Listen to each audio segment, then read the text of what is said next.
अच्छा जी, बिस्मिल्लाहिर्रहमानिर्रहीम। आज हमने चैप्टर स्टार्ट करना है, that is chapter number 15, standard costing. ठीक है जी। तो स्टैंडर्ड कॉस्टिंग में हमने क्या सीखनी है चीज़ें, ये आपके सामने है। Principles of the standard costing. Standard costing हम पहले MA2 के अंदर भी पढ़ चुके हैं, लेकिन अब हम दोबारा इन चीज़ों को रिव्यू करते हुए गुजरेंगे। मोस्ट प्रोबेबली इसके अंदर चीज़ें वही आएंगी जो आप MA2 के अंदर पढ़ के आए हैं, लेकिन हम इन चीज़ों को दोबारा गो थ्रू करेंगे ताकि हम इनको बेहतर तरीके से रिवाइज कर सकें। अच्छा जी।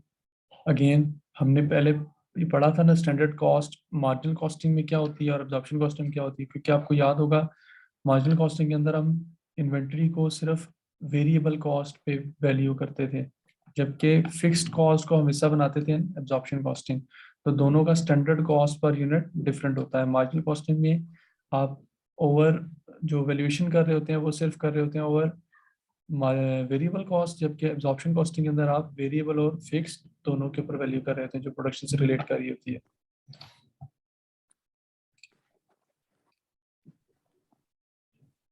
माही और फजील, आपको मेरी आवाज़ आ रही है? Yes sir. चलें जी, हम एक एक करके इन चीज़ों को देखते जाते हैं। अब ये देखें, ये आपके पास पर्पस ऑफ स्टैंडर्ड कॉस्टिंग होती है। स्टैंडर्ड कॉस्टिंग के अंदर हम सबसे पहले स्टैंडर्ड कॉस्ट पर यूनिट निकालते हैं, फिर उसके वेरिएंसेस को एनालाइज करते हैं कि ये वेरिएंसेस क्यों आ रहे हैं। वेरिएंसेस या सेल्स का होगा, या मटेरियल का, या लेबर का, या वेरिएबल ओवरहेड्स का, या फिक्स्ड ओवरहेड्स का। ओके जी। सबसे पहले हम ये देखते हैं कि कॉस्ट के स्टैंडर्ड्स कितने होते हैं। तो सबसे पहला जो standard, that is basic standard. Basic standard क्या होता है? These are long term standard which remains unchanged over the period of the year. जो आप लॉन्ग टर्म के लिए बना के रखते हैं, बिल्कुल बेसिक स्टैंडर्ड होता है। ये मोस्ट प्रोबेबली आप इसको आसानी से अटेन कर सकते हैं। बेसिक स्टैंडर्ड की जो बेसिक क्वालिटी होती है, used and the least useful of the standard, कि आपका सबसे कम इस्तेमाल होने वाला जो स्टैंडर्ड होता है ना, दैट इज बेसिक स्टैंडर्ड। उसके बाद दूसरा स्टैंडर्ड होता है, दैट इज आइडियल स्टैंडर्ड। ये आपका परफेक्ट कंडीशंस के लिए होता है कि अगर आपकी मार्केट कंडीशंस परफेक्ट होंगी तो आप किस स्टेज की सेल्स कर सकते हैं, किस क्वालिटी का मटेरियल लगा सकते हैं, किस क्वालिटी एंड प्राइस का आप लेबर यूज कर सकते हैं। अच्छा जी, अगर आप ये देखें एडवर्स मोटिवेशनल इम्पैक्ट की वो क्या बात कर रहा है, वो कह रहा है अगर आप आइडियल स्टैंडर्ड को देख के चलेंगे ना, जैसे आइडियल से मुराद ऐसी है कि आप F2 के एग्जाम दे रहे हैं, तो आपके जहन में ये है कि मैंने 100/100 नंबर लेने हैं। अब अगर आपके पेरेंट्स आपको ये कहेंगे ना कि आपने 100 में से 100 नंबर लेने हैं, तो आपके लिए एक आइडियल स्टैंडर्ड है। लेकिन आइडियल स्टैंडर्ड पे कभी भी कोई पूरा नहीं होता था। आपने कभी भी कोई स्टूडेंट देखा होगा जिसने 100 में से 100 नंबर लिए हो, तो वो आइडियल को देख के चल जरूर रहा होता है, लेकिन आपका वेरिएंस आइडियल, जो आइडियल स्टैंडर्ड को लेके चलेंगे तो आपका वेरिएंस हमेशा एडवर्स ही आएगा। आइडियल स्टैंडर्ड समझ आया आप लोगों को?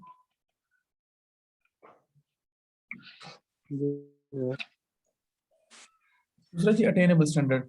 ये most frequently encounter types of standards. इसमें के अंदर क्या होता है, अगर आप एफिशिएंटली ठीक तरीके से काम कर रहे हैं, जैसे आपने ये टास्क रखा है कि हमने 80% मार्क्स लेने हैं।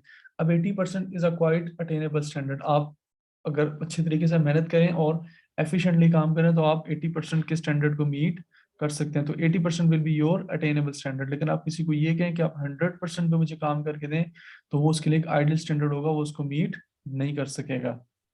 All good? Yes sir. Okay, जी. Then a current standard. These standards are based on the current level of efficiency in terms of allowances for breakdowns, wastage, losses। और जैसे अब हमने, आपको याद होगा प्रोसेस कॉस्टिंग के अंदर हमने ये कहा कि नॉर्मली हम अगर 1000 kgs इनपुट करते हैं तो उसका 5% ज़ाया हो जाता है। तो वो जो आप 1000 का इनपुट कर रहे हैं, उसका अगर आप 5% है तो अराउंड 50 kgs बनता है। तो अब अगर आप इसी स्टैंडर्ड को लेके चल रहे हैं, that will be your current standard, क्योंकि आपकी नॉर्मल कंडीशन के अंदर ये स्टैंडर्ड लागू हो रहा है। अब अगर अभी 5% है तो हो सकता है बाद में कभी ये 4% पे आ जाए, और कभी हो सकता है 6% पे या 7% पे चला जाए। तो ये कंडीशन के हिसाब से ये स्टैंडर्ड चेंज होता रहता है। इसका डिसएडवांटेज क्या है जी? The main disadvantage of using current standard is that they do not provide any incentive to improve on the current level of performance। कि अगर आप देखें, अगर आपको ये बताया जाए कि आपका 5% मटेरियल ज़ाया होगा, तो आपके जहन में भी ये बात होगी कि 5% मटेरियल ज़ाया हो जाना है। अब जब आपकी लेबर काम कर रही होगी तो उसके जहन में भी ये चीज़ पहले से फिक्स होगी कि हमारा 5% मटेरियल ज़ाया होगा। तो अब वो उस 5% के लिए थोड़ा सा रिलेक्टेंट हो जाएंगे।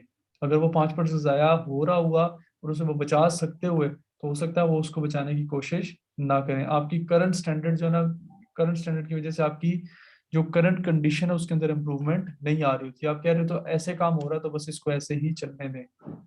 क्लियर है जी?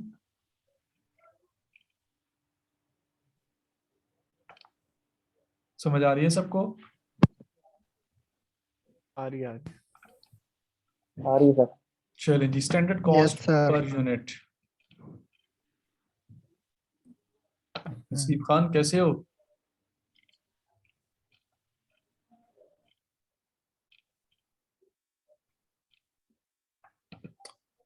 चलें जी, इससे पहले हम अल्लाह स्टैंडर्ड, का शुक्र है सर जी। बड़ा डिले के बाद बोले हो यार। चले जी, prime cost, marginal cost, total absorption cost, standard cost, ये चीजें हम पहले भी कैलकुलेट कर चुके हैं। फजील, ये दूसरा फजील कौन है? कजन तो नहीं आया तुम्हारा?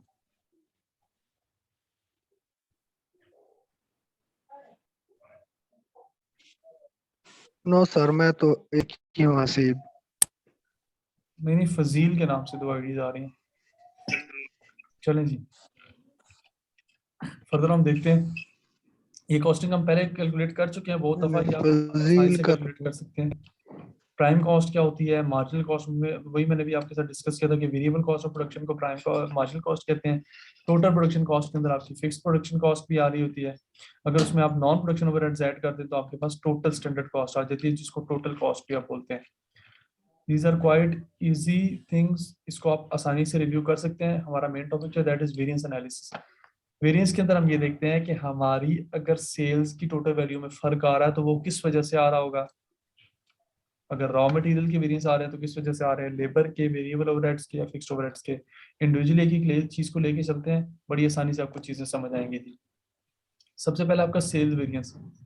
सेल्स वेरिएंस को देखें दो वजह से आ रहा होता है। कह रहा है कि किसका डिफरेंस हो सकता है। पहले डिफरेंस वगैरह, डिफरेंस इन सेलिंग प्राइस, आपकी सेलिंग प्राइस चेंज होगी।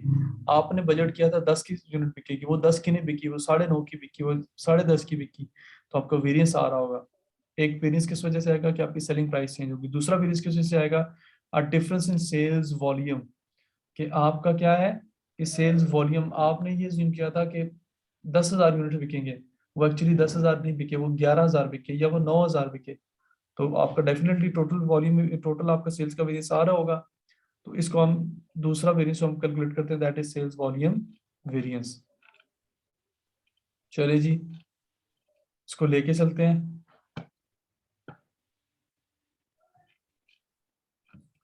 Late me go through all of this, फिर हम इसको डायरेक्टली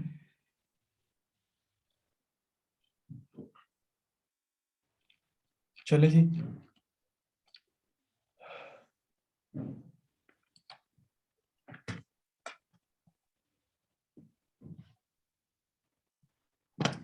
ये वाइट स्क्रीन नजर आ रही है आप लोगों को? है सर। आ रही है, आ रही सबसे पहले हम सेल्स के वेरिएंस निकालते हैं। सेल्स का पहला वेरिएंस होता है sales price variance. Sales price variance का मतलब क्या है कि आपने जो प्राइस रखी थी उससे प्राइस चेंज हो गई है। ठीक है, अब इसमें सेल्स प्राइस को हम कैसे देखेंगे, हम कहेंगे एक्चुअल प्राइस। आपकी एक्चुअली प्राइस क्या है, minus standard price.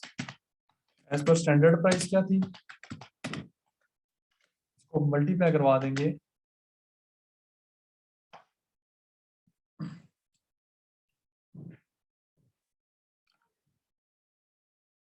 just a second,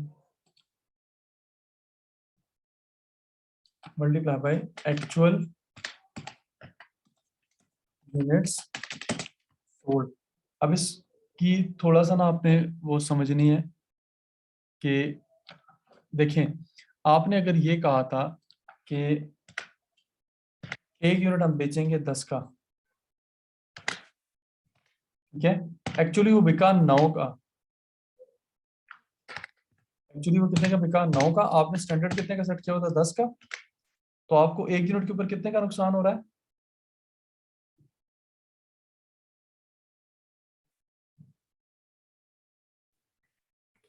1 1। आपको एक यूनिट के ऊपर एक 1 सर।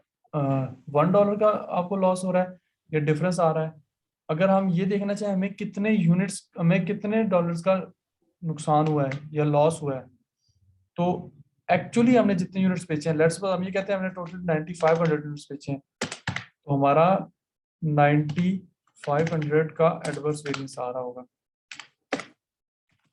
क्लियर है जी बात, कोई इशू तो नहीं है इसमें। नहीं। दूसरा होता है जी sales volume variance.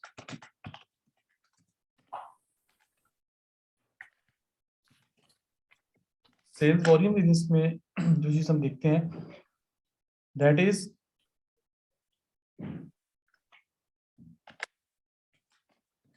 Actual sales minus budgeted sales multiply by standard price per unit.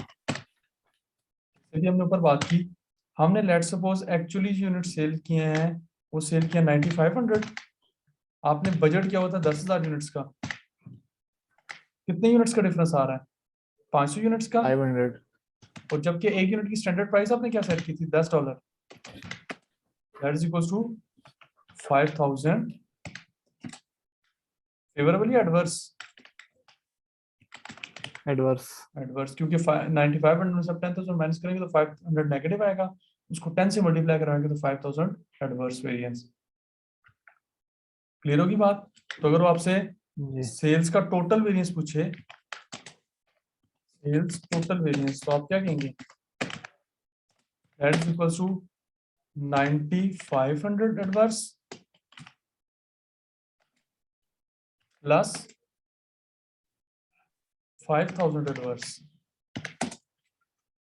तो टोटल कितना हो गया? 14,500 एडवर्स। क्लियर होगी बात? जी। चलिए जी, इसके बाद दूसरा वेरिएंस आपके पास आता है that is material variance.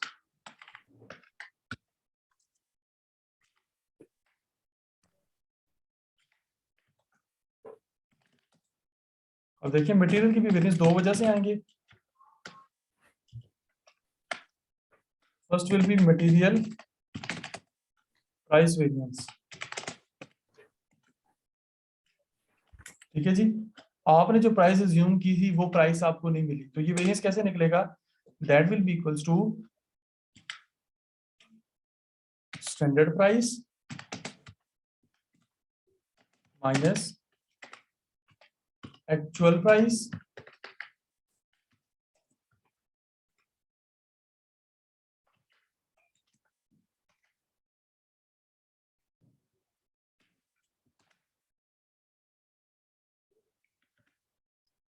Multiply by actual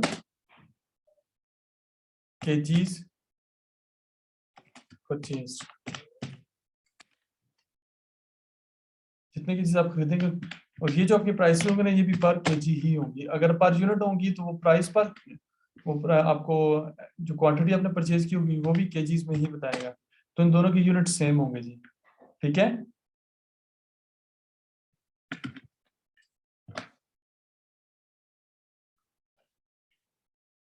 कोई इश्यू तो नहीं इसके अंदर? लेट्स सपोज हम इसको अगर अज्यूम ये करते हैं कि हमने ये अज्यूम किया था कि हमारी स्टैंडर्ड प्राइस होगी 4 की पर यूनिट, हम 4 का 1 केजी मटेरियल खरीदेंगे, जबकि हमने एक्चुअली जो हमें मिला लेट्स सपोज दैट इज 3.5 पर केजी, तो हमें 1 केजी के ऊपर कितना मटेरियल, हमें कितनी सेविंग्स हो रही हैं? 0.5 की। और लेट्स सपोज हमने जो टोटल 0. मटेरियल खरीदा that is equals to 12,000 KG, तो ये कितना आएगा? 6,000 फेवरेबल वेरिएंस। ठीक हो गया? दूसरा आपका वेरिएंस आएगा जी that is material usage variance. Material usage variance हम कैसे निकालेंगे? हम ये देखेंगे कि हमारा स्टैंडर्ड क्वांटिटी क्या थी माइनस एक्चुअली कितना क्वांटिटी लगी।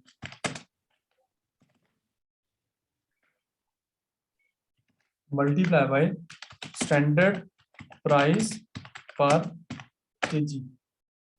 लेट्स सपोज हमने ये अज्यूम किया था कि हमने जो ऊपर 9500 यूनिट्स बनाए हैं, इसके ऊपर हमारा मटेरियल एज पर स्टैंडर्ड अगर हम इसको देखें, तो अगर हम ये अज्यूम करते हैं जी कि चलो जी 18,000 की 18 बल्कि 19,000 केजीज लगना चाहिए था, ठीक है, जबकि एक्चुअली जो मटेरियल लगा that is around 19,100, 100 KGs extra लग गए, जबकि 1 केजी हमें कितने का मिल रहा था मटेरियल स्टैंडर्ड पे? 3.5 नहीं, वो तो स्टैंडर्ड में 4 स्टैंडर्ड, क्योंकि स्टैंडर्ड 4 प्राइस है material 4, that is equals to 400 favourable या एडवर्स? फेवरेबल। फेवरेबल। फेवरेबल है आपका। आपने जितना मटेरियल अज्यूम किया था उससे ज्यादा लगा या कम लगा? ज्यादा लगा है, ज्यादा लगा तो मतलब adverse adverse. Variance, adverse variance, ठीक है जी। ठीक। और वो अगर आपसे अगली चीज पूछे that is what is total material variance, तो आप क्या कहेंगे? That is equals to 6,000 favourable plus 400 adverse. ये टोटल कितना हुआ? नेट ऑफ करें दोनों को, 64 नहीं 6400 5600 फेवरेबल ना, एक फेवरेबल है दूसरा एडवर्स है, तो हम दोनों को नेट ऑफ करेंगे, जैसे प्लस और माइनस की वैल्यूज होती है ना, सिंपल एज दैट। क्लियर है जी, कोई इशू तो नहीं इसके अंदर? No sir. ये चलिए जी, इसका स्क्रीनशॉट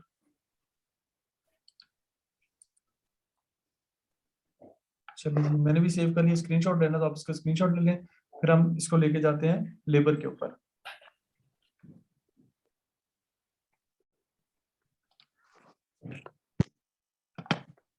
हमसे आपको आवाज आ रही है? आ रही है। ये आपका मैंने मैसेज देखा,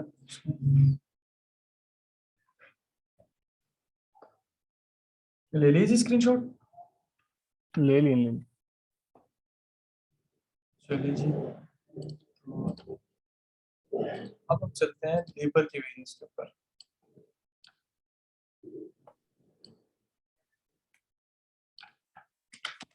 चलिए जी, लेबर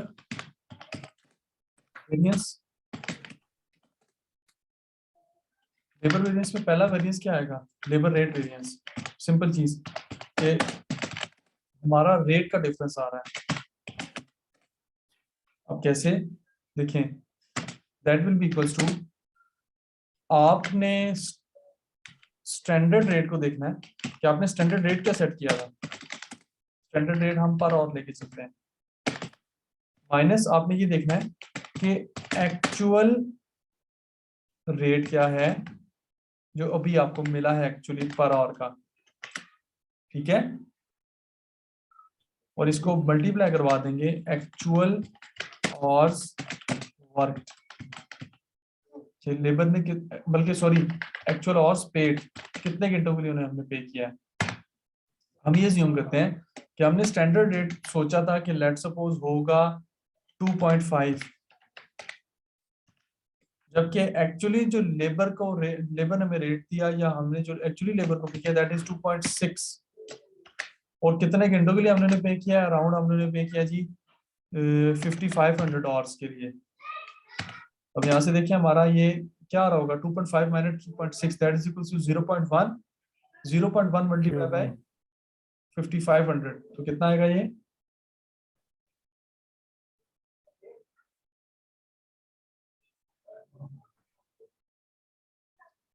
चेक कीजिए 550 550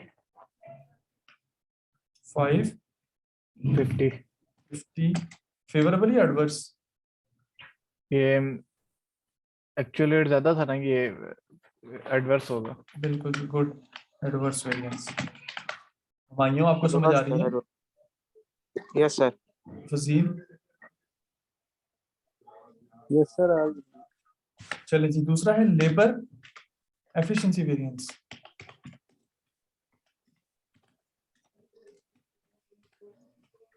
लेबर एफिशिएंसी में हम ये देखते हैं कि अभी जो लेबर ने काम किया है उसके लिए स्टैंडर्ड आवर्स कितने बनते थे, कि उन्हें वो काम कितने घंटे में करना चाहिए था, माइनस एक्चुअली उन्होंने कितने घंटे में वो काम किया है।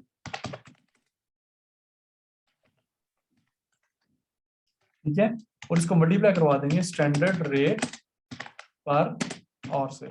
ठीक है, जैसे भी हमने इस एग्जांपल में कहा कि उन्होंने जो हमने उन्हें अगर हमने उन्हें घंटे दिए थे अराउंड काम को मुकम्मल करने के लिए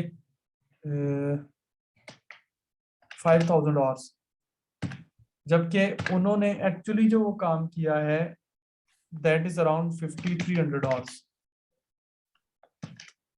ठीक है, और स्टैंडर्ड रेट अभी हमने क्या कहा, स्टैंडर्ड रेट क्या था ये ऊपर, that is 2.5 2.5 that is equals to 300 multiplied by 2.5, तो कितना आएगा जी ये 750 750। फेवरेबल या एडवर्स? फेवरेबल। देखिए ना, स्टैंडर्ड के मुताबिक 5000 घंटे लगने चाहिए थे, एक्चुअली उन्होंने 5300 घंटे लगा दिए, तो ज्यादा आप लगे। ज्यादा लग गए, तो आपका नुकसान हो गया ना, adverse. Adverse variance. All good जी, जी कोई मसला तो नहीं है इसके अंदर? नहीं। जी सर। अच्छा जी, उसके बाद आता है जी दैट इज ओवरहेड्स। इसको अगर हम सिंपल कहें तो वेरिएबल ओवरहेड्स, वेरिएबल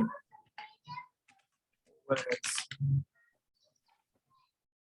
इसको करने से पहले हम एक दफा बुक से गो थ्रू कर लेते हैं थोड़ा सा, ताकि हमारी कोई चीज बीच में रह ना जाए।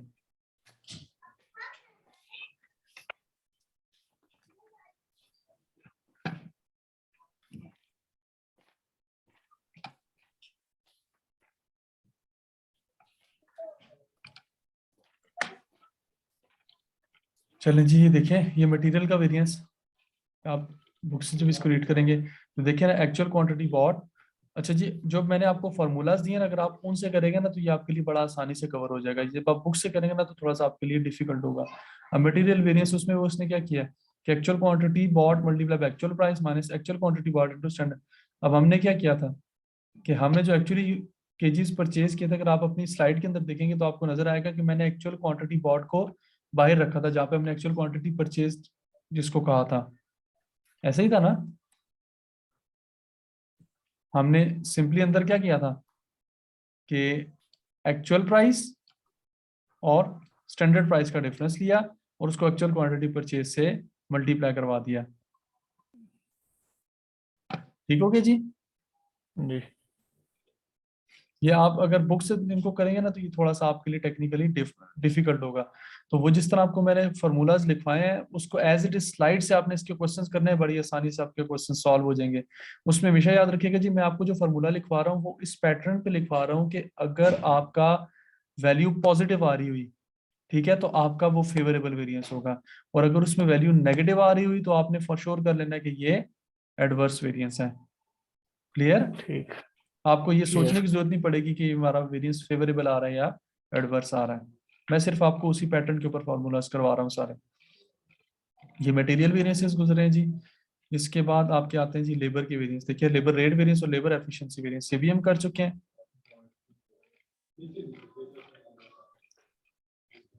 ओके जी, देन आपके पास है जी वेरिएबल ओवरहेड्स। देख लें, इसके भी दो तरह के वेरिएंसेस होते हैं। इसमें रेट की जगह ना एक्सपेंडिचर आ जाता है। ठीक है, तो इसको भी हम देखते हैं कि ये हमने कैसे करना है।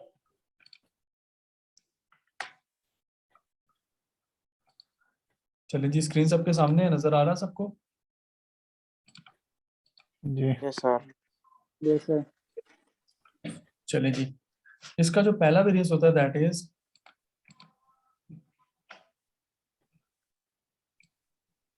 इसको वेरिएबल रेट वेरिएंस भी कहते हैं।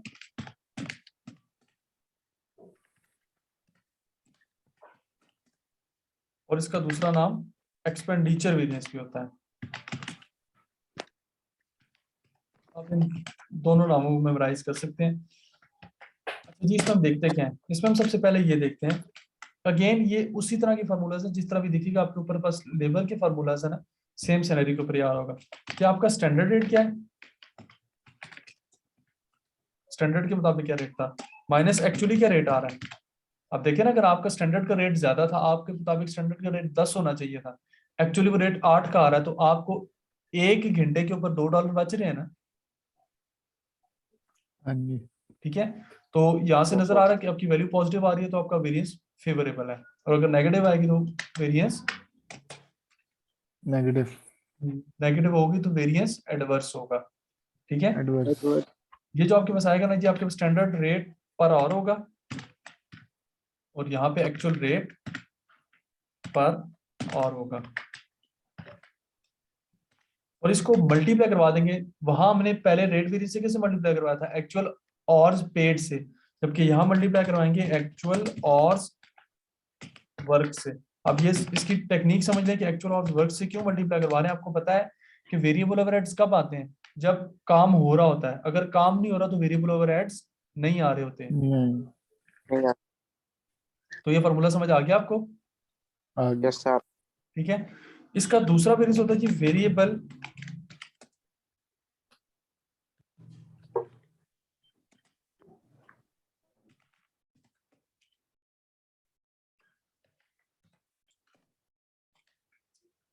वेरिएबल ओवरहेड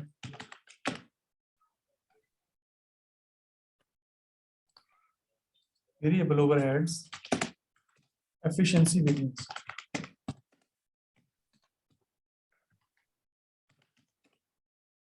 इसका formula as it is same है जी, जिस तरह हमने ऊपर लेबर एफिशिएंसी का निकाला था।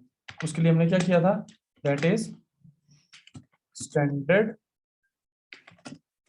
और कि स्टैंडर्ड के मुताबिक ये काम कितने टाइम में होना चाहिए था, माइनस एक्चुअल और वर्कड, वो काम एक्चुअली कितने घंटे में हुआ है, और इसको मल्टीप्लाई करवा देंगे स्टैंडर्ड रेट पर आवर से।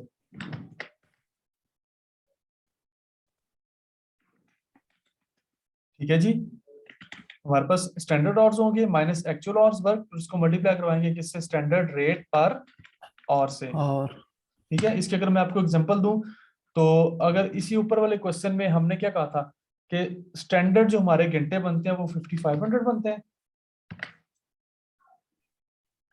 ऐसे ही था ना जी, 5500 और स्टैंडर्ड के मुताबिक बनते थे, जबकि एक्चुअल कितने घंटे काम किया लेबर ने, सॉरी 5000 है यार, देखिए आप इंडिकेट नहीं कर रहे मुझे, जो आपने स्टैंडर्ड के मुताबिक काम किया वो 5000 घंटे की, स्टैंडर्ड के मुताबिक 5000 घंटे होने चाहिए थे। ये नजर आ रहे हैं सबको, जी, ये देखिए ना, स्टैंडर्ड आवर्स जो हमने पुट किए थे दैट इज 5000, तो स्टैंडर्ड के मुताबिक हमारे जो घंटे लगने चाहिए थे वो 5000 घंटे थे, माइनस एक्चुअली जो उन्होंने काम किया था वो कितने घंटे किया था, 5300, 5300। इसको मल्टीप्लाई करवा देंगे स्टैंडर्ड रेट से। अगर हम ये अज्यूम करते हैं, लेट सपोज कि हमारा जो स्टैंडर्ड का रेट था पर आवर का दैट इज इक्वल्स टू 3, आपका वेरिएंस कितना आएगा, 5000 माइनस 5300, 300 नेगेटिव, 900, हाँ जी 900, 900 900, नेगेटिव, यानी एडवर्स। एडवर्स, क्लियर है जी, कोई इशू तो नहीं है इसके अंदर। नहीं, इसमें आपको इसकी एग्जांपल चाहिए, ऊपर जो रेट वेरिएंस है इसको भी देख लें साहब, कि हमने ये अज्यूम किया था कि हमारा स्टैंडर्ड का रेट है 3 पर, और एक्चुअली हमें रेट मिला लेट सपोज 2.8। ठीक है, और एक्चुअल आवर्स वर्क कितने हैं, ये देखें एक्चुअल आवर्स वर्क कितने पुट किए हमने, 5500, 5300, 5300 मल्टीप्लाई बाय 5300 दैट इज इक्वल्स टू कितना आएगा जी, ये 3 माइनस 460, 460, पॉजिटिव या नेगेटिव, फेवरेबल, फेवरेबल, गुड। भाइयों फजील समझ आ रही है, यस सर, अगर वो आपसे पूछ ले वेरिएबल ओवरहेड्स का टोटल अच्छा। वेरिएंस क्या है तो आप क्या कहेंगे? वेरिएबल ओवरहेड्स ये आएगा 540 एडवर्स। Total variance. एक आ रहा है 460 फेवरेबल प्लस दूसरा आ रहा है 900 एडवर्स। तो टोटल क्या होगा? 540 540 फेवरेबल या 440 या 540? 440 एडवर्स। एडवर्स। क्लियर होगी बात जी? जैसे कोई मसला मसाइल इसके अंदर? No sir.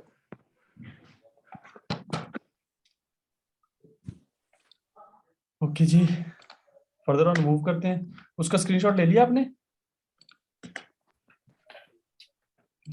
इसका स्क्रीनशॉट ले ले लिया लीजिए। सर।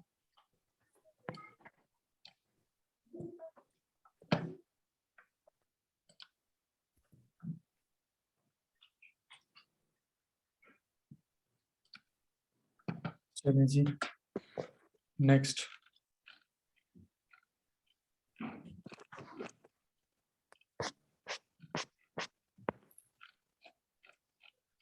ये इसके आपने एग्जांपल्स वगैरह लाजमी करनी है जी।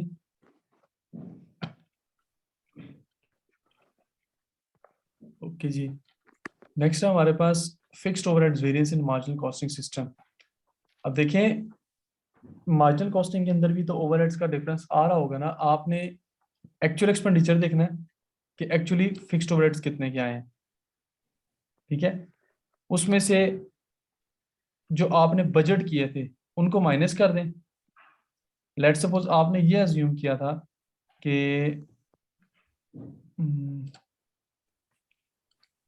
एक्चुअली आपके एक्चुअल ओवरहेड्स आ गए 15,000 के, ठीक है, जबकि आपने बजट किया हुआ था कि 12,000 आएंगे। तो आपके फिक्स्ड ओवरहेड्स एक्सपेंडिचर वेरिएंस कितने का आया? 3,000 फेवरेबल या एडवर्स? 2000 3000 3,000 फेवरेबल फेवरेबल या एडवर्स? एडवर्स। एडवर्स, क्योंकि अगर बुक के प्लेटफॉर्म से देखें ना, अब यहाँ पे वैल्यू पॉजिटिव भी आ रही तो आंसर नेगेटिव आ रहा है। क्यों? क्योंकि आपने ये देखना है, इसकी टेक्निक समझनी है कि एक्चुअल आपने ओवरहेड्स अज्यूम किए। आपने बजट बनाया हुआ था कि हमारे 1200 के फिक्स्ड ओवरहेड्स आएंगे, लेकिन वो एक्चुअली कितने के आ रहे थे? 15,000 के। तो 3,000 आपकी एक्सपेक्टेशन से ज्यादा आ रहे थे, वो 3,000 का आपका वेरिएंस एडवर्स में काउंट होगा। क्लियर? मजा आ गया सर।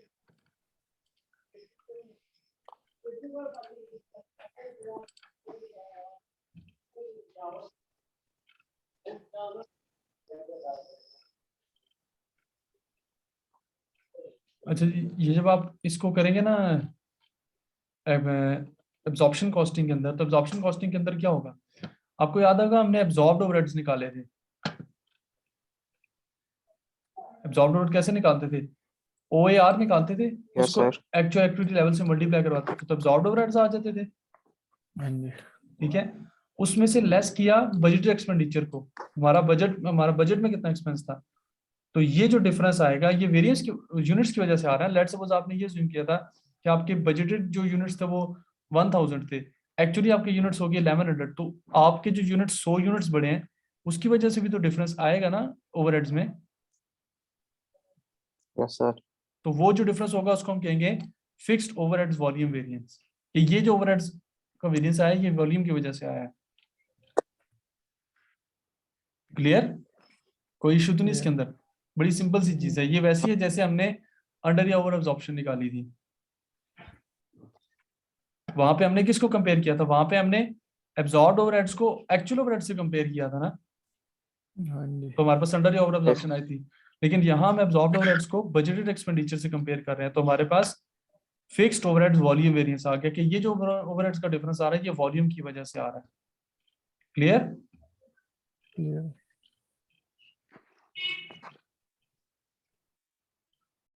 अच्छा जी, दूसरा है fixed overheads capacity and efficiency variance.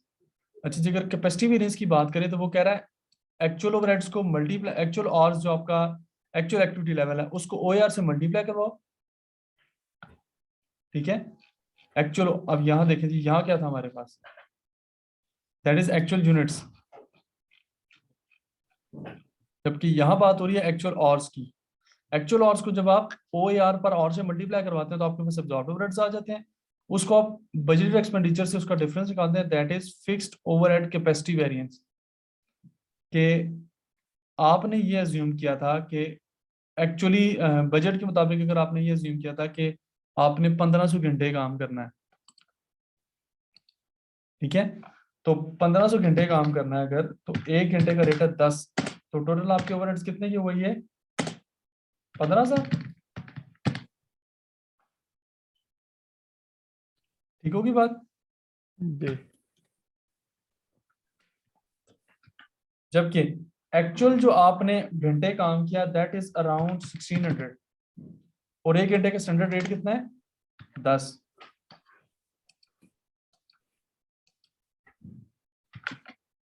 That is equals to 16,000।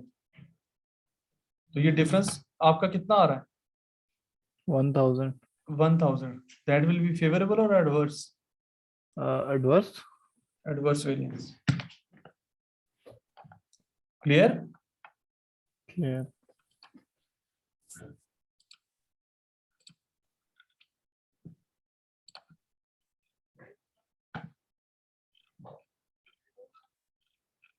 Next हम मूव करते हैं जी। ये एग्जांपल्स आप लोगों ने टेस्ट और अंडरस्टैंडिंग लॉस भी कर दिए जी। जिसने ये कर लेना तो समझ लें कि उसका ये चैप्टर बड़ी आसानी से क्लियर हो जाएगा। ये fixed overheads under absorption, under absorption, ये एज इट इज वही है जो हम MA1 के एब्जॉर्प्शन ओवरहेड्स के चैप्टर के अंदर पढ़ के आ चुके हैं।